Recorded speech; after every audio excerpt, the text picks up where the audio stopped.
A disappointing performance and outcome tonight. Had a great opportunity as a program and didn't take advantage of it. Thought we were inconsistent in a lot of different areas.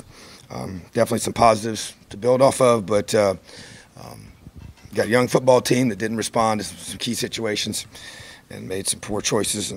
And you just feel like that Michigan State's a really good football team. We knew they were, and big physical.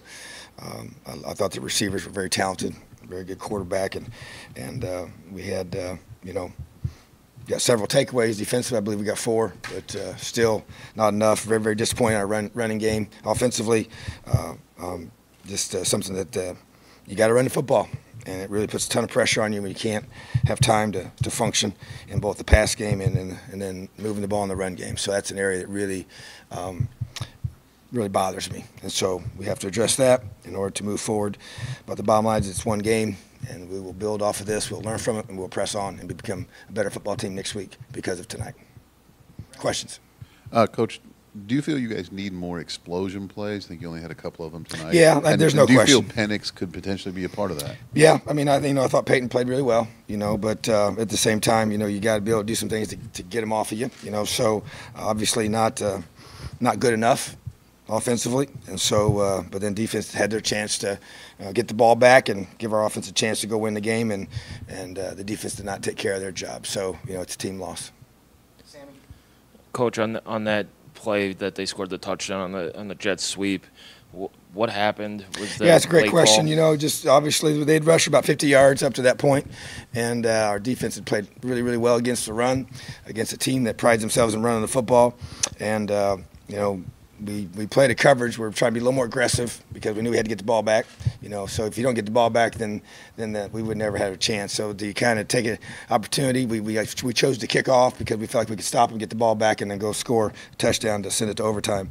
But one play, one long run, guy misfits it, and then we pulled our safety to try to get an extra head point of attack, and called a coverage for that, and then he took a bad angle, but therefore once they got cut off, then there was nobody there. So that's disappointing because we worked that concept a lot and got to execute. Obviously we were down to our third string Husky at that point in the game, but we got to get some younger guys ready to roll. So, but that was just an opportunity that we had in front of us as a defense to finish the game and be the reason why, and we didn't execute, and that's on me. I'm in charge of the defense and this whole team. Coach, their drive at the end of the first half, you seem pretty animated about the touchdown. And then the other thing is, what was your view of the targeting on Marcelino? Well, the reality is this. They have a 220-pound plus running back that if you watch film, he runs people over at times. He makes people miss. He's a very good athlete. And then when you're a defensive guy and you're trying to tackle that guy and he slides all of a sudden to the last second, that's tough. But that's the way the rules are written right now, and I don't control the calls. I don't control the rules and how they're interpreted.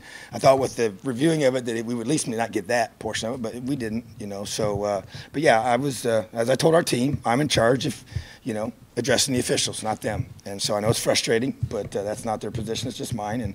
And obviously it's a tough call, tough break for Marcelino. And it wasn't a malicious thing. He wasn't trying to, it wasn't a dirty shot at all. It was just, it's playing football. And, but trust me, he's not the only one that's been, a victim of that rule, and it's just the way it is right now. And then obviously I felt like there was offensive interference on the touchdown, and obviously they didn't agree with me. But that's what I felt, and I'm not going to sit there and just act like it's okay, So, but I'm not going to just do my job. So if I don't like it, I'll just make sure they know that, and that's the bottom line. But I don't control that. We just got to press on.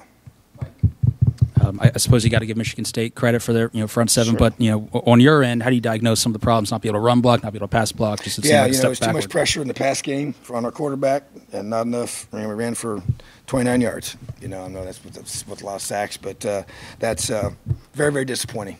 So we have to address that as a program, as a team, and it has to change. They're number one in the nation on run defense, but you got to find a way to run the ball. And it's just. Tough sledding today for our offensive line, and they've been great so far, but they didn't have a good night tonight, and they didn't play to our standard, and we got to get better.